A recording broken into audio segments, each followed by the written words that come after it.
Yo. Oh, damn. Yo. We can close the door. Why don't you come in, dog? Come on in. Come on in. Come on in. Giving you one more second. This is a lazy ass dog. Get your ass in here, man. Otherwise, you're going to be knocking on the door. It's a short video, and the dog's going to interrupt it. I just wanted to do a review on the debate. That old girl, God, I'm forgetting her first name. Amanda Seals. She had a debate with a cabal of Sambos. It was a kind of a up and down debate. I don't think, I think I give everybody the benefit of the doubt when you have to debate that many people. And they don't always kick ass. I think even like with Mehdi Hassan, that he's an incredible debater, and I think when you really squint your eyes, there were problems that he had in that debate, especially when they got to the topic of immigrants benefiting the country. He did something that I thought Amanda Seals did that I wasn't feeling, where he kind of appealed to his education. Now, Amanda Seals, there's a lot of little things, but I'm not going to be too strict in this and with these Jubilee debates. So I'm only going to point out two areas where I think she really was off, and I think those areas they had some negative, what's the word for it? Maybe ramifications, effects, lingerings when it came to some of the other topics. The first one that I think is more encompassing is she always tried to say she wasn't a liberal, and I have a problem with that.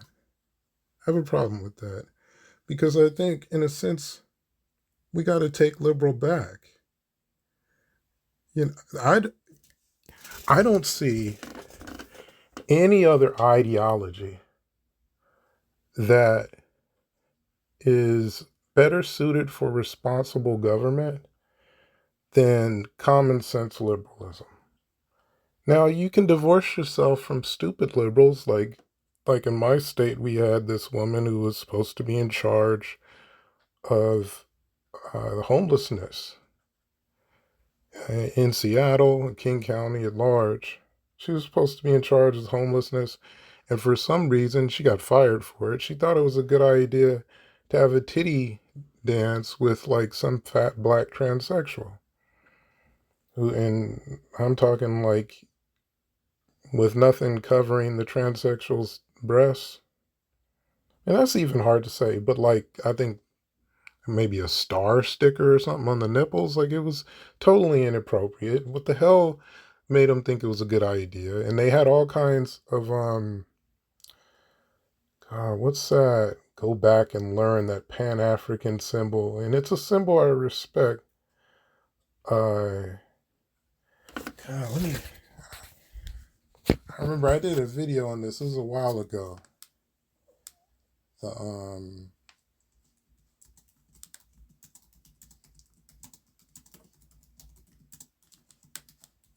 it's a bird.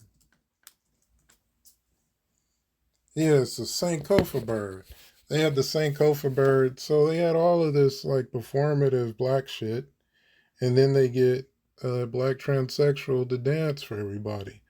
I don't know why they thought that was cool. And if you want to divorce yourself from any type of liberal fuckery of that nature, by all means. But like I said, you're definitely not going to get it from the bulk of conservatives. Like, even like it's kind of a rare conservative. Like Nick Fuentes, for instance, you might get it from him, where he even said, I'd rather, if I need responsible, honest government and it has to come from a socialist, I'd rather have that than what we have now. But most conservatives would rather have a straight up race hustler like Donald Trump, who's totally corrupt, as long as it vibes enough with their rhetoric, not even necessarily their ideology or their values, but as long as it taps the rhetoric, they're cool with that. But you're not going to get that from libertarians. You're not going to get it from stupid liberals. But the vanguard for responsible government is common sense liberals. So I think if you're not willing to stand on that, and she kept saying she's not a liberal, I'm not a leftist, I mean, whatever you want to call it, liberal left is ultimately the same thing because they're both the best um, ideologies when it comes to responsible government. Because a lot of conservatives, they don't even believe in government. And then if you race hustle them, even black conservatives, you can white race hustle them and they'll go along with it. I mean, that's what she was debating against. So I think in order to have a freer mind, you have to define liberalism on your terms. And by not doing that, I think it had some negative ramifications. And one of them, and this is a small thing that I where her reaction to it, it's like one of those things where if you react in this way, then I'll get to the way that it is and I'll describe what I'm talking about. And I'm not gonna lose my train of thought. But if you react in the way that she did, then it makes it look worse than it necessarily is. And what I'm talking about is when she was debating that Angolan dude, that guy was a piece of work. He denied that any sort of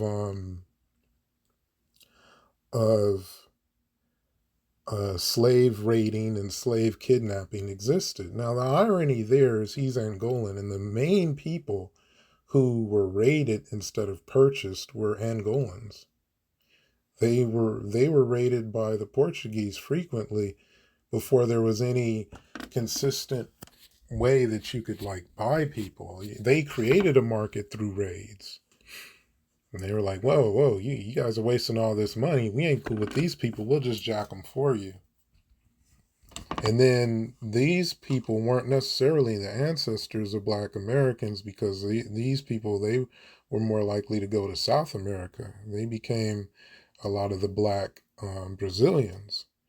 And for him not to know that when he's from Angola, it's just typical when it comes to the race hustling nature and the anti-Black racism nature of the Sambo. And that's all he was. He was like, and the others were playing the role of the Sambo.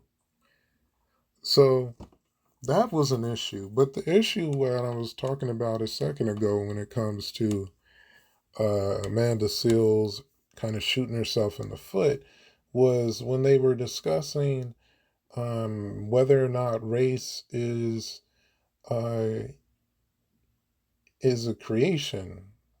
Sometimes they use fancy words and they'll say it's a construct, creation, construct, same goddamn thing.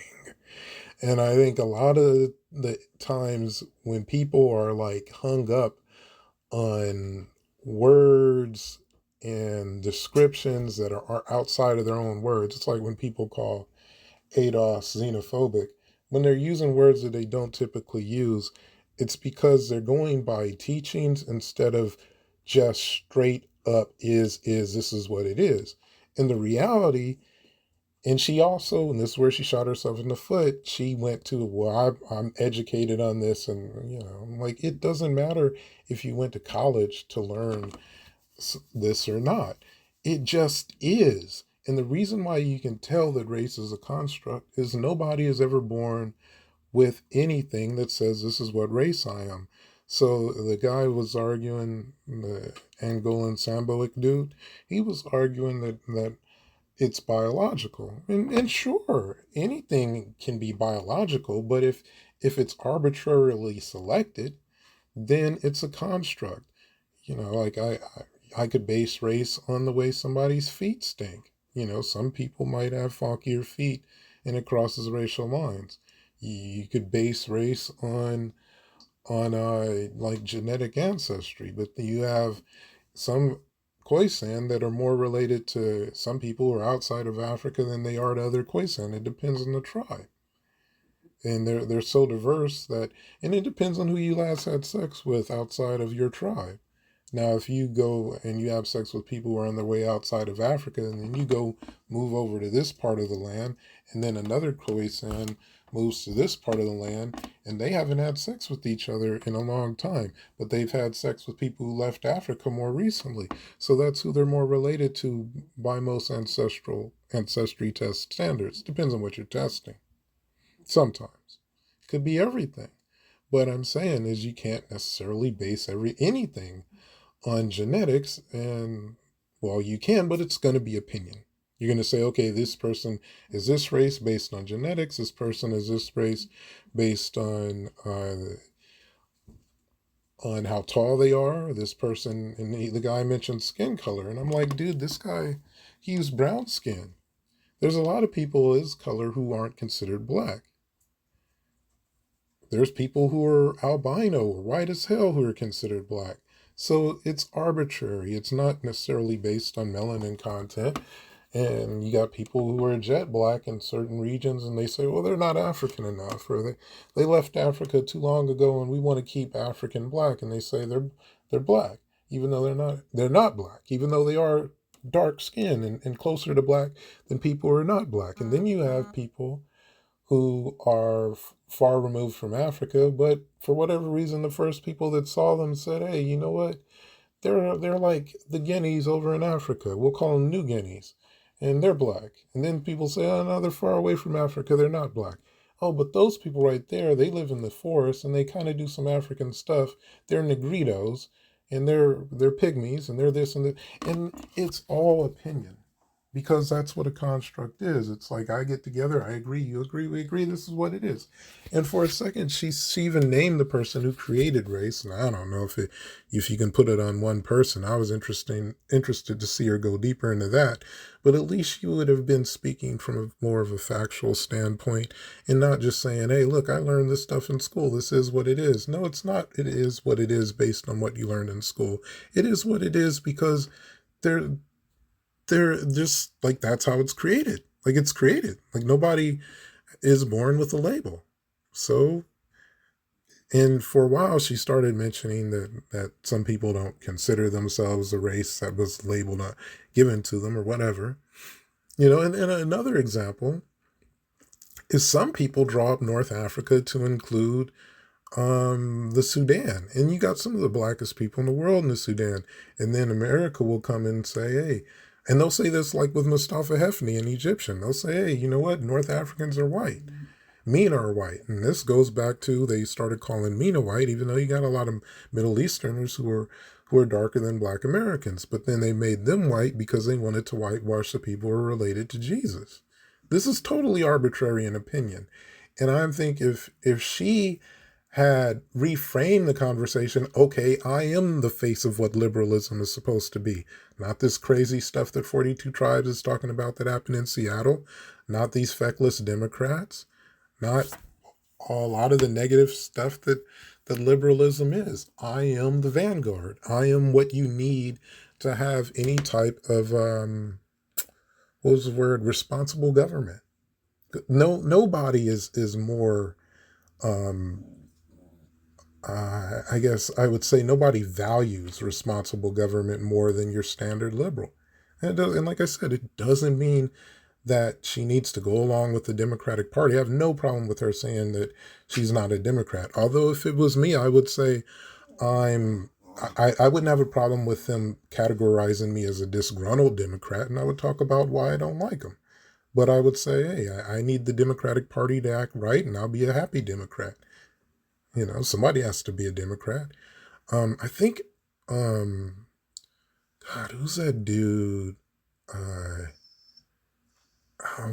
I forgot who his name. Some dude with multiple names, like Brian Anthony or something. I forget his name, dude. But one of the people she was debating against, I don't think is really that bad. And he was one of the guys who was saying, yo, but this is how black people vote. They vote Democrat. And I think part of her trying to frame herself as a radical is just silly, because radicals are marginalized based on them being radical, but she's talking to a bunch of people with radical Samboic beliefs anyway. She's talking to a bunch of people with anti-black racist beliefs. Not all of them. I think is something Logan, Anthony Logan. Let me see. Black conservative Logan. Let's see if I can find his name.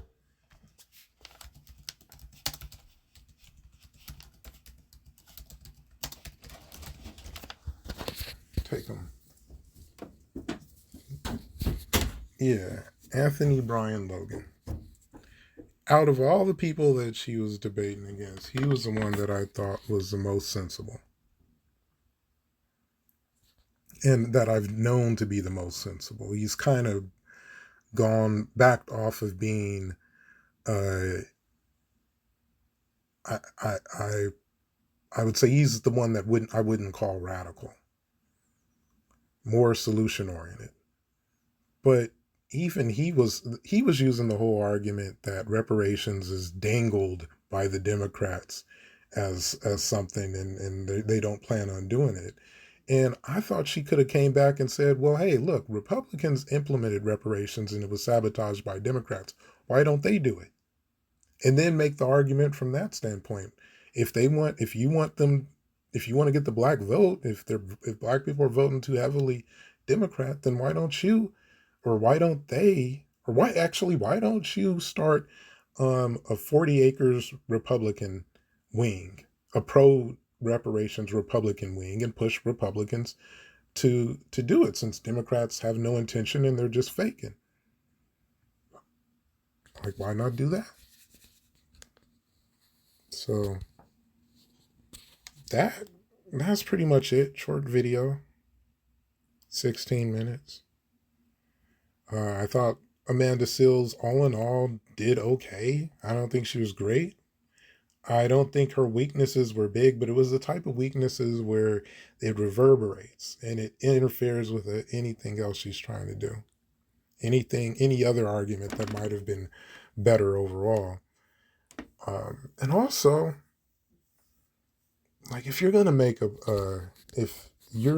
to argue for reparations, I can't go back in time and see you arguing against lineage-based reparations and then not like saying, yo, I was wrong. This is the only way to do it. Like, you didn't have your come to grips moment. And I think if she had that, she would have been stronger in the debate. And that goes for anybody. If you're going to try to argue in favor of reparations, then you can't listen to too much of Yvette and Tone. Like, that should be everything. And by all means, credit them for doing it, for putting the information out there to where what should be the easiest argument in the world is the easiest argument in the world. Credit them for it. Say you were wrong. Not like a lot of people are like crediting her for saying she isn't a Democrat. I don't think that matters, or saying you're not a liberal. I'd rather she frame it as, I am what liberalism needs to be. I want the Democratic Party to change in this way. I'm not happy with them. That way you kind of get the best of both worlds. Nobody can say that you're humping for Biden and Kamala, as feckless as they are. But at the same time, you kind of have a square to stand on that creates a standard that anybody who's watching this, who's maybe just hates Trump and wants a Democratic alternative, now they kind of have a standard for, okay, this is how you get the black vote that isn't happy with you. You set that standard. But that's all I have. One love. I'll talk